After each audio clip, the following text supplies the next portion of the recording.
magic there as he did early in his career. The first 5 weeks, Cincy and KC were combined 9-1, putting up points in bunches. But last week, both teams took L's, even though Kansas City scored a bunch.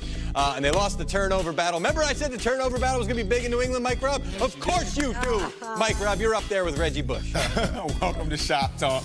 Well, Reggie and myself, we take some of the issues around football and we just kind of discuss it in this little corner in this beautiful studio that we have. Now, let's begin with the Chiefs, man. Yeah. They've been playing well, but they took an L, man. What's going on? What's your thoughts about it? Well, I mean, nothing about that game surprised me, right? Like, the offense played exactly how I thought it was going to play, and the defense played exactly how I thought it was going to play. And really, it came down to who was going to have the football last, right? And that's what you're dealing with when the Chiefs are playing the Bengals as well, because both these offenses can score a lot of points. Now, if the Bengals want to have any shot at winning this football game, Geno Atkins, Michael Johnson, Carlos Dunlap, they're going to have to go to work and get pressure on Mahomes early and often, and take advantage of these two linemen that are down this week. Well, see, when I look at this Kansas City Chiefs team, right, I think they should have learned a valuable lesson last week.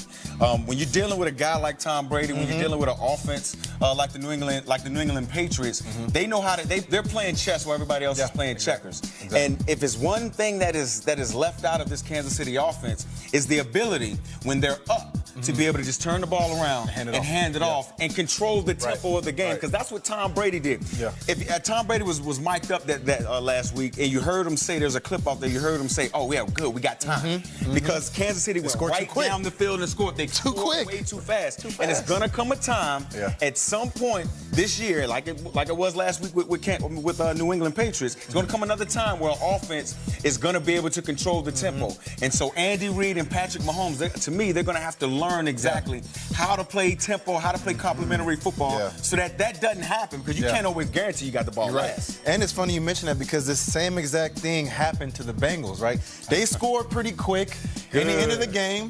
What did Big Ben do? March them right down the field, threw that little slant route to AB. The rest was history. Ended up scoring a touchdown. What about the Cincinnati Bengals offense? I mean, they're going to have to score points to be able to keep up with this Kansas City Chiefs offense. What do they have to do? What about this offense that you've seen this year that lets you think that they can keep up? Well, for one, I know they're glad that they got Joe Mixon back, because he's going to help them tremendously with time of possession. And I think that's the play here. I think you have to be able to run the football effectively with Joe Mixon and Giovanni Bernard, and really just listen. The best offense sometimes the best defense sometimes is a great offense. So handing the football off in this game is not a bad thing. I know they can score points quick on the other side of the football, but if you want to take anything from that last game, like you just talked about, what Tom Brady and the Patriots did is they ran the football effectively, and they knew they had to do that to slow down that Chiefs offense. The Cincinnati Bengals are going to have to not keep giving up explosive plays. That secondary has to come alive and limit some of the things that the Kansas City Chiefs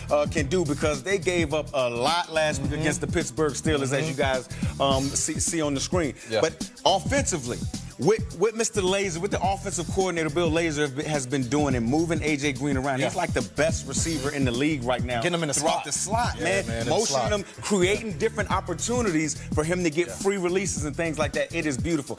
Kyle Shanahan down there in Atlanta, you should be looking at how they get A.J. Green open with different moves and shifts. Colleen, back over to you. I love it. Sark. Oh, so